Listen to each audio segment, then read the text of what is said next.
Good morning, friends and enemies. In today's video, we're going to go through every single game in the Week 5 NFL slate, talking about the wide receivers for fantasy football, whether or not I'd sit them, whether or not I'd start them, and everything in between that you need to know, injuries, weather reports, snap counts, and all the below and above. We did the exact same thing for running backs yesterday. That will be linked in the show notes. If you want to go watch that first, go do so. And if you are new here and want this every single week, subscribe to the channel. Let's start off with tonight's game, Thursday Night Football. We've got San Francisco at the Rams. It is all the way down to an 8.5-point game in favor of the Rams.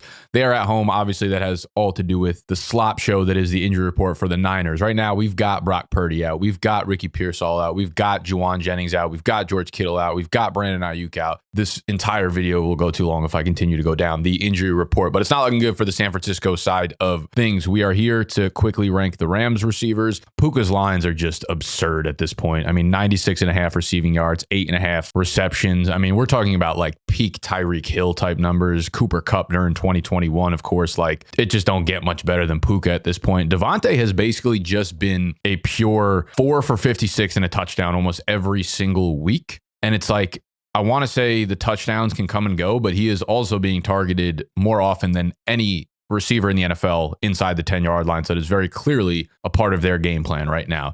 San Francisco defense has been really good. I will say last week, first game without Nick Bosa, who's out for the year, they now are having a lot of trouble getting pressure. There were 0 sacks last week. I believe they had maybe 1 pressure, possibly 0 pressures in the game against Jacksonville, which is something a bit troubling. And Stafford's kind of clicking right now. He's looking good. He's looking healthy. He's slinging the rock around. So, I mean, Devontae Adams, we won't waste too much time here. It's going to be feels good. So on the San Francisco side of things, there's not much I want to do here. Mac Jones had a pretty good game statistically last time he was out there, but he had Ricky P. He had Juwan Jennings. With their receiver group topped with like Kendrick Bourne and Demarcus Robinson, and I don't even know who else they're going to try it out here. I mean, Kendrick Bourne at this point feels like a poor man's Malik Washington. It's disgusting. His line's at 39.5, so I guess you could do worse, and like targets have to go somewhere.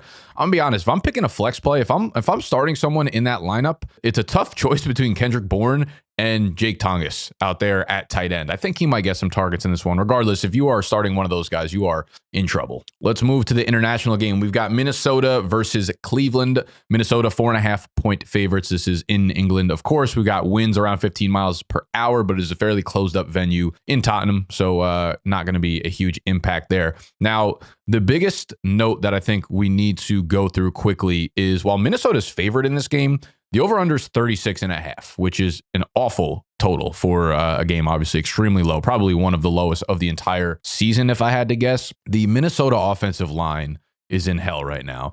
They just got Christian Darrisaw back like 2 weeks ago off of a very serious injury that he suffered last season, but he is pretty much a full go. However, Donovan Jackson, their first-round rookie, is going to be out for this game. Brian O'Neill, their very talented other side of the ball tackle outside of Christian Darrisaw, is going to be out for this game. Ryan Kelly is also suffered his second concussion of the season, so very likely he's going to be out for this game as well. So we're very likely without 3 of their top 5 offensive linemen in this one against a ferocious Cleveland pass rush here, which probably going to be an issue for Minnesota and their passing game. So Jefferson had a good game last week with Carson Wentz in their first game back, and he'll get targeted a ton. But I'm going to be honest with you, I don't have as good of a feeling just based on the offensive line there and based on what I don't project to be a ton of consistency. I will say the fact that Minnesota has 2 games in a row internationally is a pretty big advantage against a team that's just traveling there for a week. We've actually seen that play out quite a few times where a team has back-to-back international games and they typically play a lot better in the second week because they're now accustomed. It's not like a huge travel week for them. So, Minnesota might have a little bit more consistency, but I do think the pressure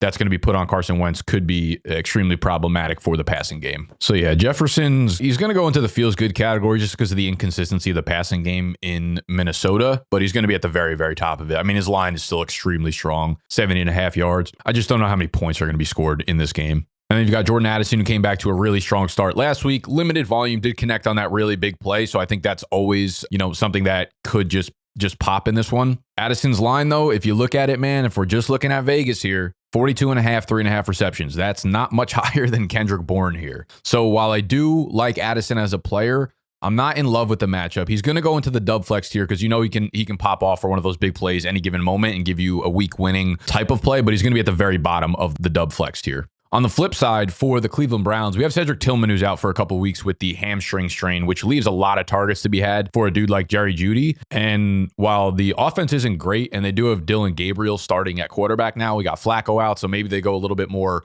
run heavy, and Judkins gets even more touches than he's already had up to this point in the season. I don't hate Dylan Gabriel. I think he's a pretty accurate quarterback over the short and intermediate parts of the field. He is the NCAA's all-time career leader in touchdown passes. He played in college forever. He was there for like 6 years. He'll get a little erratic as he's throwing the ball a little bit further down the field. But I do predict that I think Jerry Jeudy and Harold Fannin are going to get a pretty substantial amount of targets in this one. So I like Jeudy as a pretty strong flex play. Isaiah Bond's going to go into the shaky flex category. He ran a lot of routes last week. We don't have a picture for him for some reason. Come on, software, work for me. Nope. Won't download his picture. Maybe if I connected this to the police database, they have his mugshot pop up. Bond, he's running a lot of the routes. He's, again, a day 2 prospect, and we're starting to see him emerge a little bit without Tillman. So I do think you can do worse than Isaiah Bond at flex, but obviously you don't want to be starting him. But I realize over the last 72, 96 hours, like fantasy football players are in hell right now. I'm looking at some of my starting lineups and some of the people that I'm playing against. Between bye weeks hitting us with Green Bay, Atlanta, Chicago, and Pittsburgh, and then the injuries to a lot of the top wide receivers, and then you have random injuries to running backs now with Connor and Trey Benson, all this stuff. Like these are the weeks where you're starting to have flex plays where you are deciding between, you know, the Kendrick Bournes and the Isaiah Bonds. It's getting murky out here. This is the fun part of fantasy football. It's not fun when everyone's just trotting out their starting lineup. It's fun when everybody's injured, everybody's banged up, everybody's fucked from the jump, right? This is when good managers win games. So we got Dallas at New York Jets, the next game on the slate. We move into the Sunday slate of games, the afternoon slates. Dallas, 2.5-point favorites against the Jets, 47.5-point total. This feels like a pretty clean-cut ranking for players here. Deron Bland is back in full. Trayvon Diggs should also be back. I would think that that's going to help the Dallas defense, but it didn't really help last week. So we'll just have to see if they improve as the time goes by. Dallas's offensive line extremely banged up yesterday. Tyler Booker, DNP, he's going to be out for this game. Tyler Guyton, DNP. Tyler Smith, DNP. All the Tylers are having a little fucking Tyler tea party, not practicing together. Didn't seem to affect him much last game against the Green Bay Packers. Dak Prescott, I'm referring to. And George Pickens went crazy. So at this point, I mean, I don't know how you don't put him into the must-start category against the Jets. Maybe you see some sauce shadow coverage, but the Jets defense overall has been the opposite of scary up to this point. Garrett Wilson, also just an extremely high floor player with some spike week upside. So he's going right into the must-start categories. You could see the matchups for both of these guys just green across the board. We don't want anything behind the New York Jets wide receiver group. I mean, you have Jalen Tolbert, who's running a lot of routes. You have Kevontae Turpin. I'll put Tolbert in the shaky flex category and Kevontae Turpin in the rather not category. Next, we move Denver at Philadelphia. Philly minus 3.5 points. They're in Philadelphia. This is a 43.5-point total. As you could see, a lot of orange, a lot of red. No surprises. They're two very good defenses. I will say, I think I didn't lock it in yet. We haven't made the big day parlay. If you've been following, we are officially 17 for 20 on our picks on the big day parlays so far. So make sure you're following me personally at Nick Ercolano on Twitter to get the big day parlay. But I do think there's a very good chance that one of my favorite picks this week is Denver getting 3.5 points. I actually just think they're a better team than Philly right now, or at least a little bit more functional. Like, I know Philly keeps winning, but I do think all this drama and this offensive like fluctuation is going to start getting to them a little bit. So if you're going to take Denver plus 3.5, what I would do is I would go sign up with our partner, MGM, whether through their app or their website, deposit $10 and use our code BDG. This is very important. Not only are you going to get $1,500 back in bonus bets if we brick, but if you use our code, you're also going to get 3 months free to the Big Dog membership, which will get you access to all of my weekly rankings. So you guys like these videos, obviously, but if you want all the rankings in numerical order, who I think you should sit, who I think you should start, one over another, you can get that through the Big Dog membership. Available on bdge.co, but you're going to get it free for 3 months through our partner, MGM. Again, if you deposit $10 or more, play any slip on there, first-time depositors, use code BDGE when you do so. That'll get you a promo code sent to you, a message in-app. And I could tell you that, again, I don't love the matchup here for A.J. Brown. I think I was lower than consensus on him last week, and that ended up working out. He was like my wide receiver 20 or 22 on the week. Ended up putting up another dud game. As you could see, I just like the Eagles want to win through the ground. And the only way they don't do that is if it just completely falls off a cliff. Now, I will say the ground game has been subpar. And some people are going to say, oh, it's been Saquon Barkley. He's been underwhelming. It's not Saquon. If you just look at the yards before contact versus the yards after contact per attempt, it's just night and day from last year to this year. Like, he wasn't getting contacted. It was 3.5 to 4 yards every run before he got contacted last year. Now it's at like 1.5, 2.5 amongst the league average to below average within the league. The offensive line just simply isn't playing as well. I think a lot of it has to do with the fact that Landon Dickerson is playing fucked up right now, for sure. Lane Johnson, another stinger, but he was limited in practice on Wednesday, so it does seem like he is trending towards suiting up. The one saving grace I will say here is Dallas Goedert, DNP on Wednesday, obviously does not rule him out by any stretch, but if he does end up not playing in this game, that typically condenses the target share to pretty much just A.J. Brown and Devonta Smith, so that would be big for them. So on the Eagles side of things, I'm going to throw A.J. Brown. I mean, really tough matchup against Surtain, obviously. Just very low passing volume. The over-under in this game is 43.5, a little bit higher than I expected, to be honest with you. I'm going to throw Brown into the bottom of the feels good category. He'll probably, again, be ranked around wide receiver 16-ish to 20 in that range. Always liable to pop off if they need to throw the ball a little bit. And then Devonta Smith is going to be down closer to shaky flex, I think, for me. Definitely at the top of this list by far, but still just not an inspiring Philly passing offense right now. Courtland Sutton, yeah, I mean, he's going to be in the feels good category. I know it is a very tough matchup, and he probably will see a lot of Quinyon Mitchell, but legit, Courtland Sutton's just been a stud in like 24 of his last 25 fantasy games. We can't overthink it. Troy Franklin's the other one that I think you can make the case for. His line's up at 37.5, so he belongs in the shaky flex category. He's still running pretty much every route. He just hasn't connected like he did in week 2 with Bo Nix, but I do think if you continue to throw him out on the field and give him, routes across the middle of the field and screens and stuff like that, like eventually those will turn into yardage and production. So if you're desperate, I think you could do worse than Troy Franklin. Moving to Houston at Baltimore. I mean, this is just an absolute shit show for the Baltimore defense right now. If you look at the DNPs this week, we've got Chidobe Awuzie at cornerback as a DNP. Marlon Humphrey, DNP. We know Lamar Jackson hasn't been ruled out yet, but he is doubtful for this one. Roquan Smith is doubtful for this one. Ronnie Stanley, DNP. Nate Wiggins, DNP. Metabike, we already know is out. Like, this is bad for the Baltimore defense, who has already performed as arguably the worst or one of the worst defenses in the NFL at this point. With Lamar Jackson out, this is going to be Cooper Rush at quarterback. Probably a heavy dose of Derrick Henry. Nico Collins, though, I mean, if there's no Nate Wiggins, if there's no Marlon Humphrey, I don't even know who they have. If there's no Chidobe Awuzie, I don't even know who they have at cornerback. Like, who is going to be playing against this man? So I'm going to throw him into the must-start category. I do think overall this is going to be a sloppy game with a very low total in this one. So there's no one else I'm really like dying to get into my lineup. Obviously, Zay Flowers would be the other guy where you're like, I'm not sure what to do with him.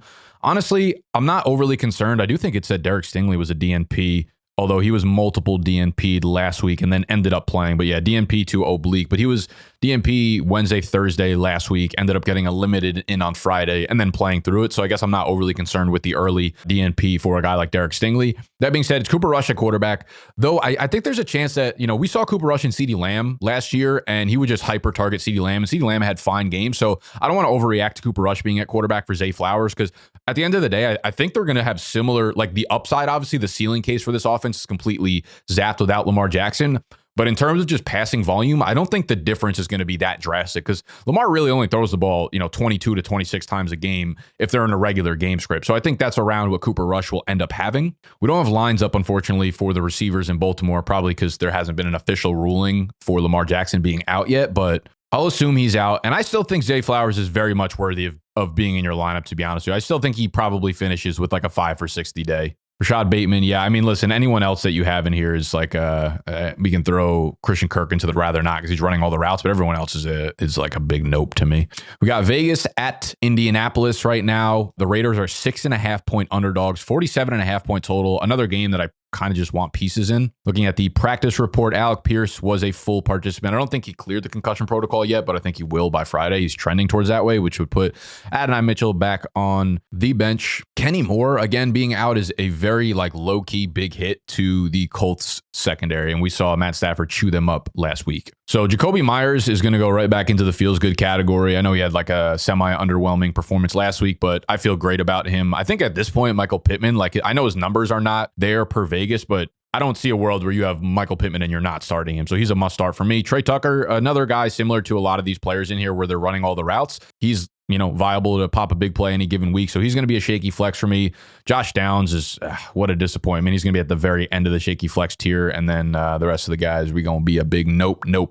Miami at Carolina, 45.5-point total. Miami is a 1.5-point favorite. We know Tyreek Hill is obviously going to be out for the rest of the year.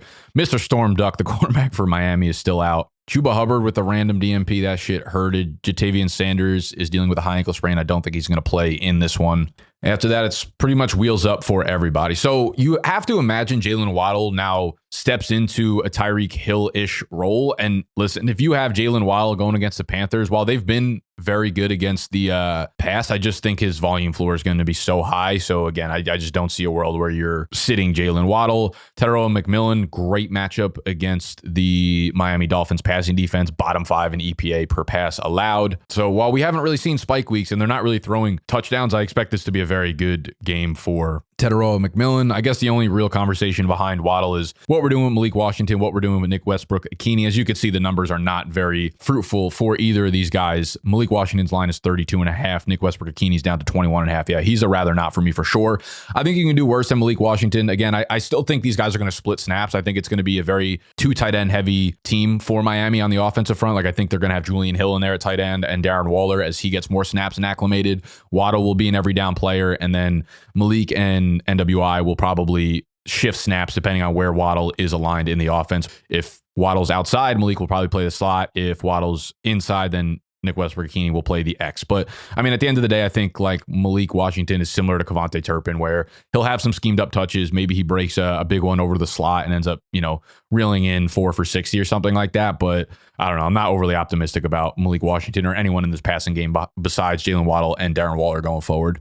The Giants at the Saints. The Saints are favored in this one. 42.5-point total. Saints 1.5-point favorites. Nothing crazy on the injury front. Juwan Johnson was a DNP on Wednesday, so keep an eye on that. That obviously raises the floor pretty dramatically for a guy like Chris Olave. And I don't know. I mean, I guess if you want to throw Brandon Cooks in the rather not category, we could do that. Chris Olave, to me, I think we'll see a bounce back game. It's a really great matchup against the Giants. Terrible pass defense. Number 2 in fantasy points allowed to the wide receiver position. Number 1 in EPA per pass allowed. So they are just bad across the board on that side of the ball. On the flip side, I mean, you've got Wandell, you've got Darius Slayton, Rashid Shaheed. Yeah, we'll throw him in the shaky flex category. He's just basically been 40 yards every single week. We haven't seen him really break a big play. We haven't seen him score touchdowns in a minute. So, like, you know what you're getting out of Rashid Shaheed, it feels like. We don't know what we're getting out of the Giants wide receiver group here. For me, I'm looking at this as Wandell over Darius Slayton. Slayton can obviously break the big play, but when I think about the Giants offense, like I think we saw what they want to do in a game that's not getting away from them, right? There will be games that get away from them and they're trailing big time. This does not seem like it's going to be one of them against the Saints.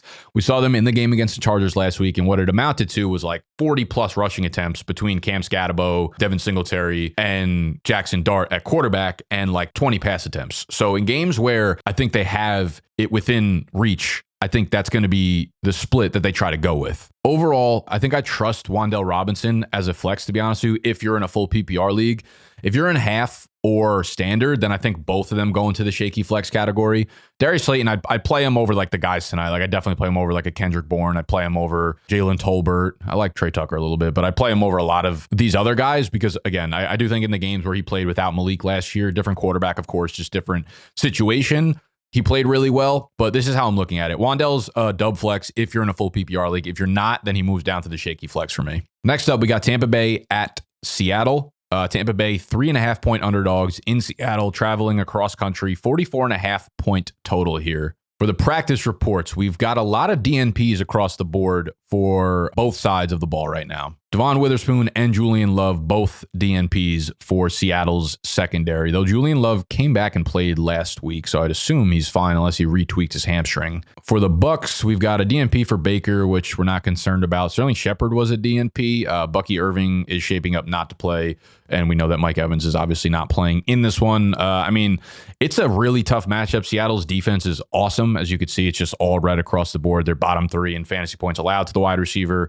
bottom 2 in EPA per pass allowed, and bottom 2 in just overall points per game allowed to opposing offenses. So not one that we love, but I mean, let's be serious here. Bye weeks, injuries, there's just no chance that you're sitting Emeka Egbuka. Chris Godwin, on the other hand, coming off a 10 target game, and Vegas does has his props all the way up at 47.5 with 4.5 receptions. He's going to go into the dub flex category for me. The way I'm looking at Godwin is it's easy to look at the target numbers, and it did look like he was relatively healthy, not overly explosive or like back to the old standard Chris Godwin, but I think all signs point to him being, full go for the rest of the season without any sort of setback here. With Godwin, though, again, this is something I talked about either yesterday or I forget which video I made this week. I'd be just making fucking 8 videos a week. I forget what I say in most of them. The Bucks in this previous game ran 66 plays against Philadelphia, right? When Philly has a special teams block return for a touchdown, when you're in catch-up mode, that's going to end up happening. And, when you do that, that's how games with Emeka Egbuka and Chris Godwin both getting double-digit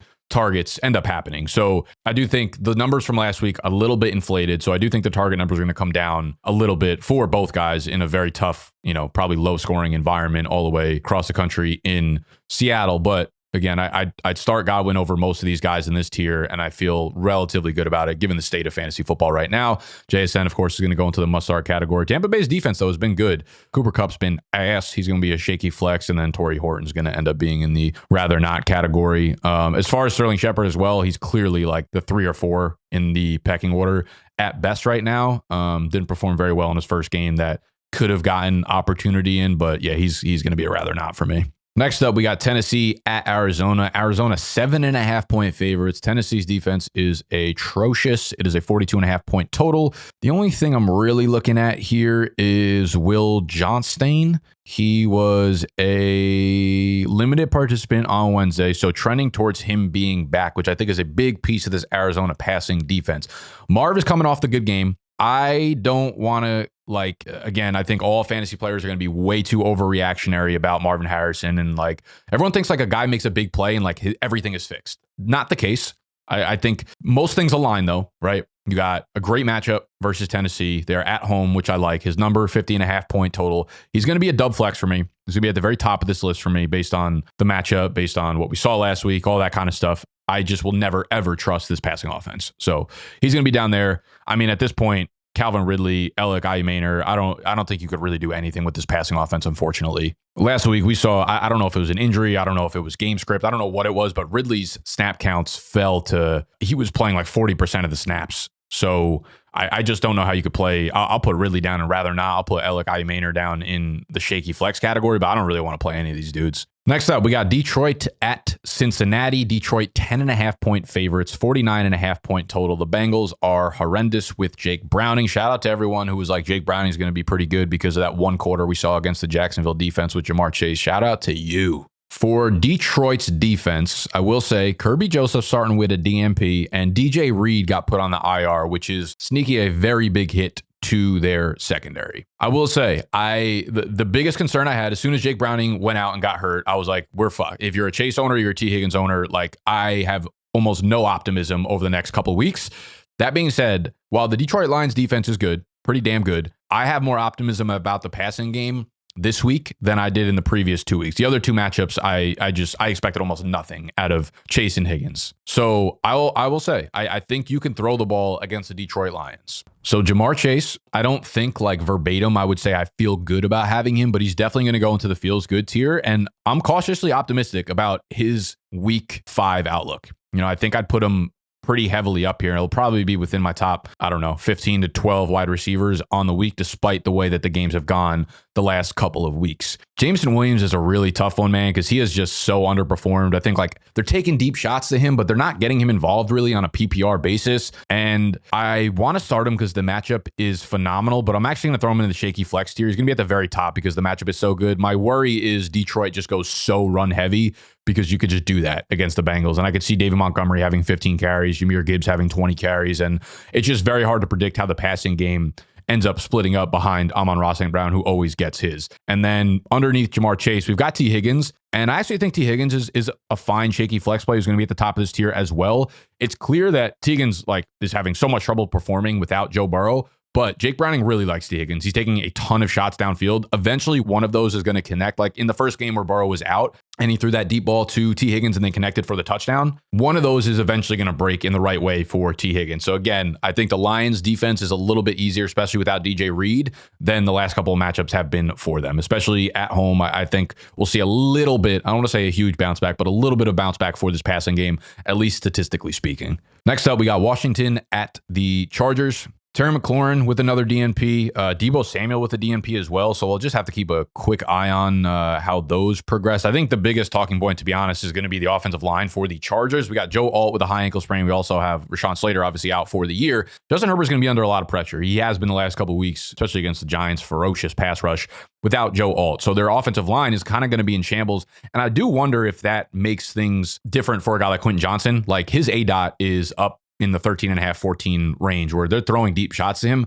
Does Herbert have the time for plays like that? Or does he start to check down a little bit more to Keenan Allen and Ladd McConkey? So I think the way, I'm not going to big brain it. I'm just going to kind of go based off the way that the games have unfolded. And Johnson's been by far and away the best receiver that they have. Keenan Allen's been good and Ladd McConkey's been terrible. I think we're just going to run this way. I think we're going to go feels good Quentin Johnson, dub flex for Keenan Allen, and shaky flex for Ladd McConkey. Definitely at the top because it's Ladd, and I still think we all know he's good. But the emergence of Quentin Johnson seems to be very, very, very, very legit in this one. All right, let's keep it moving to the Washington side of things. Jaden Daniels will return for this game. I don't know what the receivers are doing out here. I don't know if we could play Terry McLaurin. He's DNP'd again. If he does play, I'm probably going to be pretty pessimistic about him, just coming off of another multi-week injury, and he has not performed very well. So pretty pessimistic about Terry this week if he does end up playing. Debo, I mean, I think I feel good about Debo if he ends up playing, right? Because he's been kind of their number one guy, especially with Terry out. He just gets force-fed a little bit of the target share here.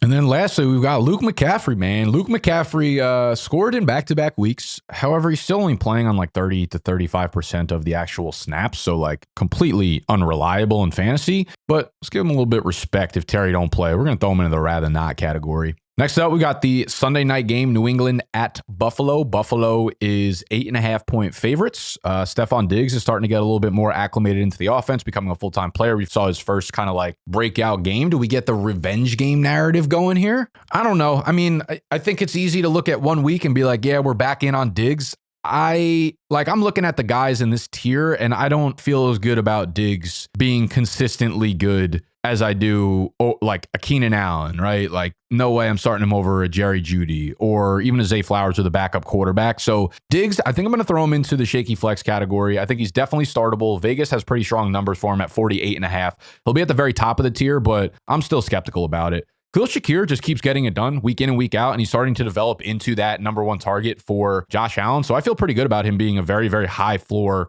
dub flex player in PPR leagues. If it's non-PPR, then you're probably only going to get 8 or 9 points out of him and maybe a coin flip for a touchdown, but that's happened in the last couple of weeks. So yeah, I mean, everybody else is bordering between shaky flex and rather not. I mean, if I'm looking at lineups right now, yeah, like I'd rather not play any of these guys. Butte, Keon Coleman, Josh Palmer, Demario Douglas, all of them are kind of going to flop down there. And then we've got the Monday night matchup, Kansas City at Jacksonville. Jacksonville 3.5-point underdogs, 46.5-point total here.